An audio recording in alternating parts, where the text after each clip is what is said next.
Le rejet est une blessure qui est lourde à porter. C'est comme une marque indélébile. Mais aujourd'hui, je voudrais te montrer comment t'en sortir, comment éviter que ça ruine ta vie.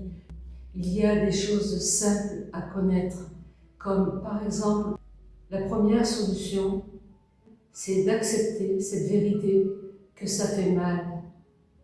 Arrête de te dire que tu vas être plus fort et que tu vas dépasser cela tout seul. C'est très difficile. Arrête de minimiser. Ne te juge pas, ne te crois pas faible. C'est la première étape pour le processus de guérison. La seconde, pardonne.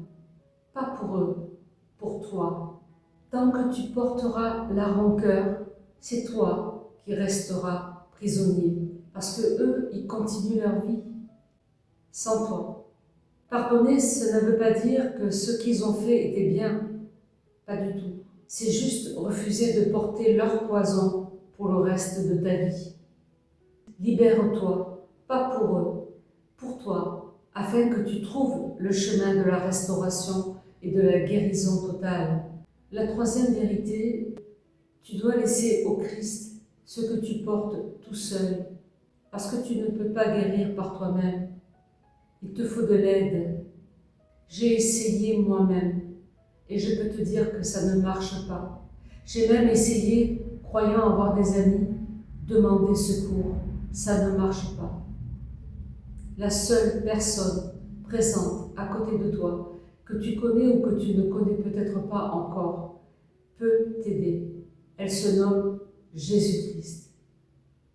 C'est lui qui est à côté de toi, qui peut t'aider dans ce moment difficile que tu traverses peut-être depuis des mois. Il veut t'aider à passer le cap, à quitter ce navire où il n'y a que des personnes malveillantes qui t'entourent. Il veut que tu passes à l'autre bord, là où tu vas trouver le chemin de la liberté. Parce que Christ prend ton fardeau. Il guérit tout ce que toi tu ne peux pas guérir tout seul. Tu n'as pas besoin d'être parfait pour venir à lui. Confie-toi simplement, épanche ton cœur. Et il sait déjà ce que tu vis. Il attend juste cette relation avec toi. Ici, je ne te parle pas de religion. Je te parle de cette présence que j'ai rencontrée il y a plus de 20 ans. Et encore aujourd'hui, j'ai besoin de lui. J'ai besoin de lui tous les jours. J'ai besoin de l'appeler comme si je l'appelais au téléphone tous les jours. Fais cette expérience d'aller vers lui pour qu'il guérisse ton cœur. C'est le seul chemin possible.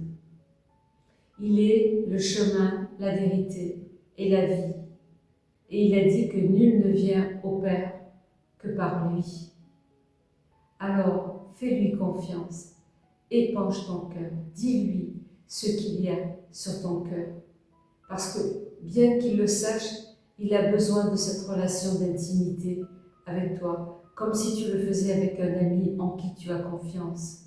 Viens tel que tu es et il commencera à reconstruire tout ce qui a été cassé. Il va bâtir en toi de nouvelles fondations, non plus basées sur les hommes ou sur ton passé, mais basées sur ce que lui, il veut t'apporter. Et je peux t'assurer que tu ne le regretteras pas. Je ne l'ai pas regretté. Alors voilà, 3 vérités. Accepte que ça fait mal. Pardonne à ceux qui t'ont fait du mal, non pas pour eux mais pour toi.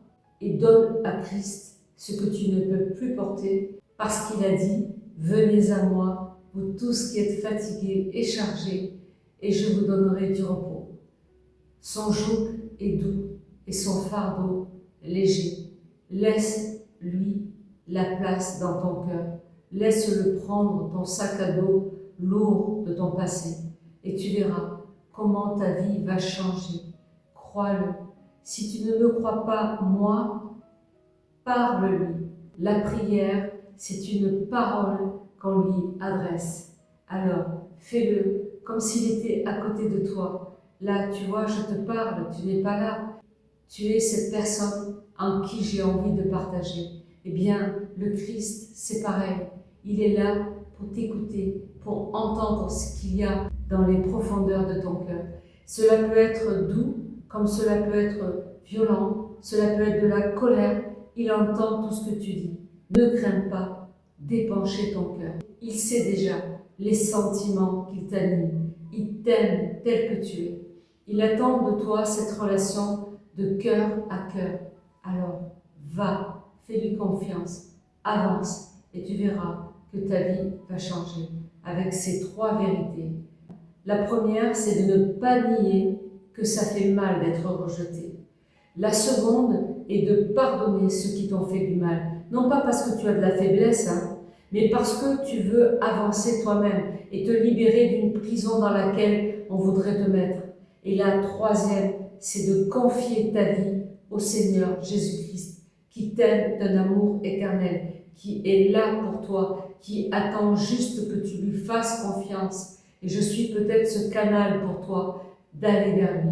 Parle-lui comme un ami, comme je l'ai fait il y a 20 ans. Une personne m'a dit un jour, mais vas-y, parle-lui, tu verras s'il ne te répond pas. Et je me disais dans mon esprit, mais elle me prend pour une gamine de 7 ans. J'avais plus de 30 ans à l'époque. Eh bien, je l'ai fait. Un soir de vraiment de tristesse de ma situation dans laquelle j'étais. J'ai crié à lui. Je lui ai dit, si tu existes, révèle-toi à moi. Et depuis ce jour, parce qu'il s'est passé quelque chose de merveilleux ce jour-là. Parfois, c'est assez grandiose. Parfois, c'est impressionnant. Parfois, c'est à peine un murmure que l'on ressent dans son cœur. Une paix nous envahit. On est chacun différent. Et pour toi, ce sera peut-être différent que pour moi. Mais qu'importe, l'essentiel, c'est que tu le rencontres. Et c'est ce que je te souhaite. Je souhaite que tu sois restauré dans ton cœur, que tu puisses guérir et que tu puisses avancer un pas après l'autre vers une nouvelle destinée avec le Christ comme ton ami le plus tendre et le plus fidèle. À bientôt.